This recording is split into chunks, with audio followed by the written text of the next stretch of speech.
This episode is brought to you by CoolStuffInc.com, the #1 seller of games and gaming accessories. And GatheringMagic.com, the #1 resource for Magic the Gathering news and articles.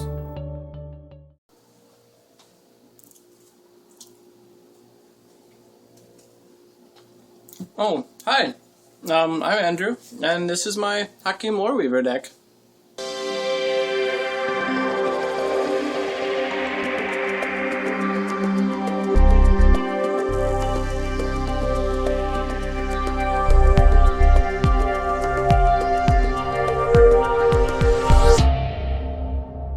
Alright, so here's the Hakim Loreweaver, a beautiful altar that I won from Commander Cast contest.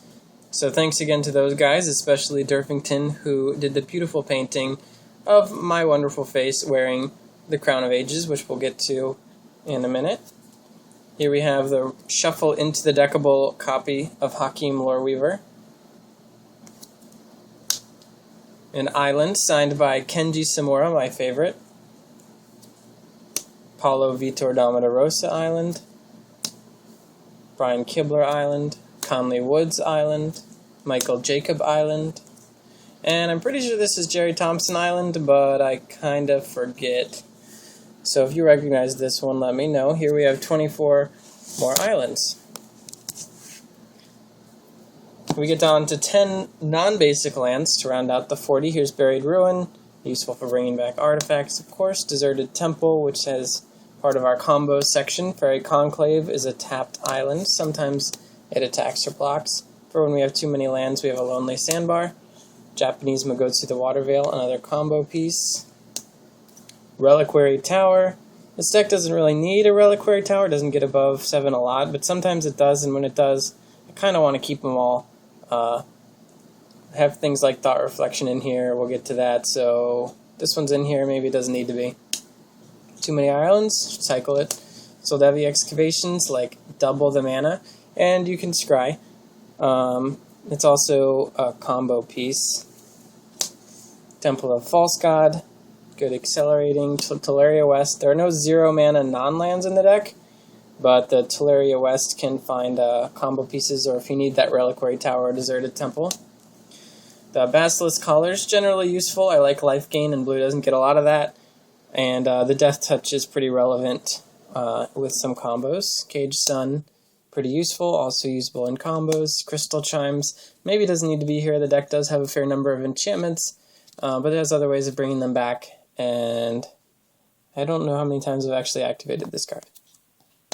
Dreamstone Hedron, I just like more mana accelerating, and drawing cards without spending a lot of money on crypts and whatnot. Gemstone Array is not super useful, but if you have spare mana, you can just float it. It's also useful to maintain infinite mana if you can't use it all in the turn you get it. Jar of Eyeballs is... This deck doesn't have a ton of creatures, so Jar of Eyeballs might not make a lot of sense, but it is a combo piece that one day I'm sure I'll pull off. We'll get to that later. Khalni Gem, more mana acceleration, kind of. Also resets lands that are continuing to burn from Obsidian Fireheart, which was useful a couple weeks ago, and another combo piece for making infinite mana. Phyrexian Altar, not much more than a combo piece, but the deck does have a lot of mind control effects, so if someone's going to destroy mind control to get his creature back, you could just sacrifice it. Pristine Talisman, more life gain and a little bit of mana acceleration. Also infinite life, if you're going to do some infinite stuff. I realize I'm saying combo a lot, but the deck doesn't actually have a ton of combo pieces, and here we are staring at a Ring of Brighthearth.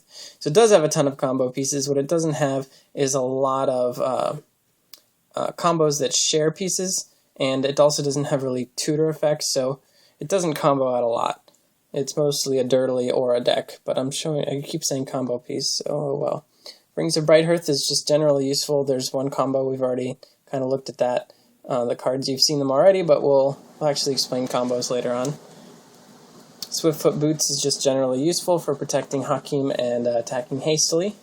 Tanos' Coffin is good for protection, saving guys through wraths, and it keeps the auras, and it'll bring them back with the auras, so you could even hide a creature that you put a mind control on, and it'll come back with the mind control. And or Hakim and hide him with a Flight of Fancy and come back and draw 2 cards again or something. Here we have generally useful creatures. This is like my favorite guy from Avacyn Restored. I wish he were a little worse so that not everyone would be playing with him and just have him be super powerful with everything, but he's still awesome. I accidentally discovered he's got some infinite combos in here as well, so I didn't even know it. When I had them on the table, my opponent looked across and said, "Hey, you've got infinite mana now, don't you?" And I said, "Oh yes, turns out I do." Fate Stitcher, mostly just a combo piece. Magus of the Future, creature version of my favorite card in Magic. Rain is a recent addition. I actually bought her when I was first putting the deck together, but she didn't make the cut. And with some more changes I made, I put her in to try her out, and she's fine. She can just block, or if I suit her up to be a combo fix for the deck, people will need to kill her, and then I get to draw a few cards. Solemn Simulacrum, Tidewater Minions combo thing. Curse of Echoes I haven't actually brought out yet, and it seems more like just for fun than anything. We'll see how it plays out, how much work it does. Future Sight, my favorite card. So good. Rhystic Study. It's really annoying having to remind people to let you draw cards, but you get to draw cards. Thought Reflection is kind of on the edge because it costs 7 mana, and even though my deck has 40 lands, it still has some trouble with mana. And just getting to 7 and then starting to draw cards is a lot of work, but it's pretty powerful. Spelljack's the only counter spell, follows the theme of stealing people's stuff instead of just countering it, so it's in there. Jace, draw a few extra cards. Tamio, tap some stuff, draw a few extra cards. Dream of getting an emblem one day. Tezzeret's one of the only tutors, apart from Tolaria West. He can find the Rings of Brighthearth or the Basilisk Collar or whatever you need, as long as it costs 4 or less, unless you plus them a few times. But you can grab a couple artifacts and then untap them and get extra mana, like a Dreamstone Hedron or something. Blatant Thievery, also just a powerful card that fits the stealing theme without actually being an aura. And the final general utility card is Recall. I love Graveyard Recursion, and I don't get a lot of it, so this just lets me get back whatever I need. This guy is a creature that turns into an aura, so I can kind of play with auras a bit in this deck, and he can become an aura. Unfortunately, I can't make him live through a Wrath or things like that, and I can't bring him back with Hakim, but he's still a pretty neat little guy. Rootwater Matriarch, I could put any of my auras, which we'll get into in a minute, on any creature and take it, as long as that aura stays on there. She does a lot of work. Confiscate, take anything. I've got 2 land destruction spells, and this is one of them, so it's kind of rough. But I could also just take whatever I need to, whether it be as a virtual way of destroying something I can't deal with otherwise, or if it's actually something I really want. Control Magic. Corrupted Conscience. A lot of people don't like Infect. I like having like 1 or 2 Infect cards in my decks, just in case people have a ton of life. Or to kill them really fast. Persuasion. And Treachery, the best mind control effect, also plays really well as a combo piece. Just got it for my birthday a few months ago from my girlfriend, and it does a lot more work than I expected it would do. And my other land destruction spell, just take whatever I need. And here was the most exciting card, my favorite card for the deck. My favorite card in the deck is Future Sight, because that's just my favorite card. But Crown of the Ages is my favorite card for the deck, because it's not really good anywhere else, but it's amazing here. My playgroup knows to fear the crown when it comes down. I could put a mind control effect on one creature and move it whenever I want, wherever I need it to be, at instant speed, during combat, or whatever. Switch what I'm controlling. Throw around a Vow or a Drake Umbra or just whatever. Does a lot of stuff. Academy Researchers cheats out auras, also functions as a combo piece. Same with Iridescent Drake, although it cheats him out from the graveyard. Oromancer's Guise helps me get in for commander damage. Help get up to that 21, just make a big creature, put it on Rain or Hakim or whatever. Vigilance and the +2/+2 for each aura can be huge. Charisma is just a card, also though can be a combo piece. We'll get to some of those. Curiosity, draw some more cards. Drake Umbra, just a way of protecting. Hakim can die, have the totem armor replace the death, and bring back the Drake Umbra each upkeep. So he can just die once around. Eldrazi Conscription helps end games, and again, Hakim can cheat it out from my graveyard for just 2 mana. False Demise saves things, lets me steal other things, and is a combo piece. Flight of Fancy is a divination for 1 extra mana. You can put it on an opponent creature if you need to, just to draw 2 cards. Put it on Hakim, it can come back from the graveyard to draw 2 more cards. Fool's Demise, same as False Demise, just a little more expensive. Freed from the Real, combo piece, and just generally useful with tap effects or whatever. Hermetic Studies. The other half of that combo piece, start dealing damage with the Basilisk Collar. You're going to kill it with the Charisma, you're going to gain control of it. Ophidian Eye draws you some more cards. Also, you could flash this in with Rootwater Matriarch to have an instant speed surprise theft. Pemon's Aura, pretty much the most powerful one, always happy to see that one. Makes Hakim into Superman. Psionic Gift, same as Hermetic Study. Spectral Cloak, it's pretty bad. Shroud, as long as the creature's untapped. With the Pemon's Aura or Freed from the Real, you can tap and untap to give him Shroud and drop it at will. I haven't played with the Cloak a lot, even though it's been in here from the beginning. I just don't draw it very much. I'd like 2 more, because I just like the picture. I like the look of the Legends card, and it's pretty bad, but it's fun. Traveler's Cloak, unblockable, kind of. Landwalk, draw a card. Half as many cards as the Flight of Fancy, but has the same effect, and the unblockable is useful. The Landwalk. Vanishing is one of my favorite cards in Commander. You can phase out through a Wrath effect, or targeted removal, or whatever. It takes the auras and equipment with it. Vow of Flight, you can put on your own guy just to make him bigger. Put on someone else's guy. Put on someone else's guy and then steal it with Rootwater Matriarch. Put it on someone else's guy, then move it with a crown. Copy Enchantment becomes a copy of any aura. Double Eldrazi Conscription is nice, or whatever. Aura Finesse, 1-shot Crown of Ages effect, and draw a card. And Auragraft, another 1-shot Crown of Ages effect. And don't draw a card. But you get to gain control of the enchantment, which usually isn't relevant because they're mostly yours anyway. Next we'll get to the combos. Alright, so here for the combos, we'll start with Magosi the Waterveil, which taps for blue mana, comes into play tapped. For blue and tap it, you can put a counter on it and skip your next turn. And if you tap it and remove a counter, you can return it to your hand and take an extra turn. So we're going to use that with Deserted Temple, which is going to pay 1 and tap to untap the land. But we'll also need the third piece of the Rings of Brighthearth, and together you can copy the tap and remove a counter to take an extra turn ability, and the untap target land ability of the Deserted Temple. And if you do those in the proper sequence, turn after turn, you're going to get every turn for the rest of the game. So the only way to find these cards are draw them naturally, or use Tezzeret for the rings, and Tolaria West for one of the 2 land cards. So this is kind of a self-contained combo that's thrown in there. Rings does a lot of work by itself, the other 2 don't.